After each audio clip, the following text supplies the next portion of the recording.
Chapter 9, Love That Builds Up. After that night, everything changed between them. The air shifted from friendship to something deeper, richer, filled with unspoken words and gentle touches that lingered a little longer than necessary. Silas didn't just come to work anymore. He came to be with her. He would sit at a corner table, sketching designs or reading, while Clara baked. He became her anchor. When she had a bad day, he was there to listen without judgment. When she doubted herself, he was there to remind her of her strength. But old habits lingered. One rainy afternoon, a large delivery of flour arrived.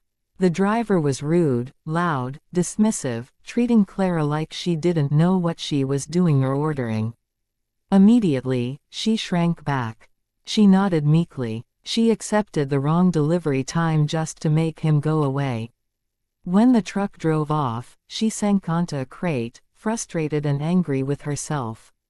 "I did it again," she whispered, tears pricking her eyes. "I let him talk down to me. I let Elias win inside my head. I became that quiet, small girl again." Silas knelt in front of her, taking both her hands in his. He was warm, solid, grounding. He waited until her eyes met his. "Hey, look at me. That wasn't you winning or losing. That was just old habits. They take time to unlearn. And you know what else?" He lifted her hands to his lips and kissed her flour-dusted knuckles, softly, reverently. "That man didn't respect you because he doesn't respect anyone. But you command respect just by being here, Clara. You built this place from nothing. You feed this town. You make people happy. You make people feel safe. That is power. Real power. Not the kind Elias buys with money or status. The kind you earn with your heart and your hands." He took a breath, his expression shifting from serious to something soft and incredibly tender. "I love this part of you," he whispered. "The part that's scared but tries anyway. The part that keeps going even when it's hard. The part that bakes cookies for a grumpy stranger just to be kind. I love you, Clara. Every single piece of you. The soft parts, the strong parts, the healing parts, the messy parts. All of it." Clara's breath caught. She had waited so long to hear those words, words that didn't come with conditions, with demands, with criticisms. Words that just said, "You are loved. Exactly as you are. You love me," she whispered, afraid to believe it. "With everything I have," Silas said simply. "And I know I'm quiet. I know I'm grumpy sometimes. I know I'm not fancy or polished or smooth with words.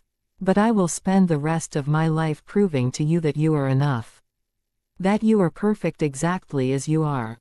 That you are safe. That you are cherished." Clara threw her arms around his neck, burying her face in his shoulder, smelling sawdust and rain and safety.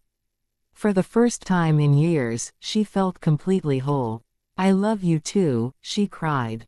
"So much. I love your silence. I love your strength. I love how you build things. I love how you fixed me even when I didn't know I was broken." Silas held her tight, lifting her slightly off the ground, holding her like something precious and irreplaceable. "Love doesn't break things, Clara. It builds them up. And I plan on building a whole life with you. If you'll let me." Chapter 10, The Demon Returns. News travels fast in small towns. It wasn't long before Elias Vance found out exactly where she was and exactly what she had. He didn't send a messenger this time. He came himself. He arrived on a sunny Saturday, the busiest day at the bakery. Clara was behind the counter, laughing with Silas as he helped pack boxes for customers, when the bell chimed and the laughter died in her throat. Elias stood there. Expensive suit, sharp watch, perfectly styled hair, cold, judging eyes scanning the room. He looked at Silas, at the flour on his shirt, at the sawdust in his hair, at his rough hands, and sneered openly. "Clara," he said, as if speaking to a child who had misbehaved. "This has gone on long enough. This game. It's time to come home. You've made your point. You've had your little adventure. You've proven you can survive, or whatever it is you think you've done. Now stop embarrassing yourself and come back where you belong." The shop went silent. Customers stopped talking. Everyone watched. In the past, Clara would have crumbled. She would have apologized, packed her bag, and followed him like a dog. She would have believed him when he said she belonged to him. But she wasn't that girl anymore. She looked at Elias, really looked at him, and realized how small he was. How empty his life must be, that he needed to control others to feel big. How ugly his soul was, even if his clothes were beautiful. She stepped out from behind the counter. She stood tall. She stood next to Silas, who placed a hand on her back, heavy, warm, protective, a silent promise that nothing could touch her. "I don't belong with you, Elias," Clara said clearly, her voice ringing through the shop, loud and strong and unafraid. "I belong to you. There's a difference. You owned me. You shaped me. You broke me down until I didn't know who I was. You made me feel that my joy was a mistake, that my talents were useless, that my voice was too loud or too soft or never right." She gestured to the shop, to the bread cooling on racks, to the smiling people, to Silas. "I built this. I built myself back. I found someone who doesn't want to own me, someone who loves me. Someone who thinks I'm perfect even when I'm messy, even when I'm loud, even when I make mistakes. You told me I was nothing without you. But look around. I am everything here. I am happy. I am free. And I am never going back." Elias's face turned red with rage and humiliation. He reached out to grab her arm, an old, familiar motion, automatic and cruel. Silas caught his wrist in midair. He didn't hurt him, but his grip was iron, unbreakable, immovable. He didn't say a word.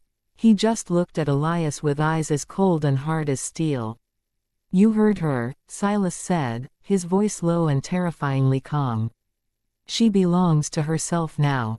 And if you ever come near her again, or send anyone, or even think about her in a way that isn't respectful, you'll find out exactly what a rough, unimportant carpenter is capable of doing to protect what he loves. Now get out." He let go. Elias stumbled back, adjusting his sleeve as if he had been touched by something dirty. He looked at Clara one last time, realizing he had lost her completely, that the woman standing there was far beyond anything he could ever control. "You'll regret this," he spat. "On the contrary," Clara said, smiling softly, taking Silas's hand and lacing their fingers together. "This is the first thing I've never regretted." As Elias stormed out, the shop erupted into applause. Mrs. Hale cheered. The customers clapped and whistled. And Clara felt lighter than she ever had in her life. She had faced her demon. And she had won.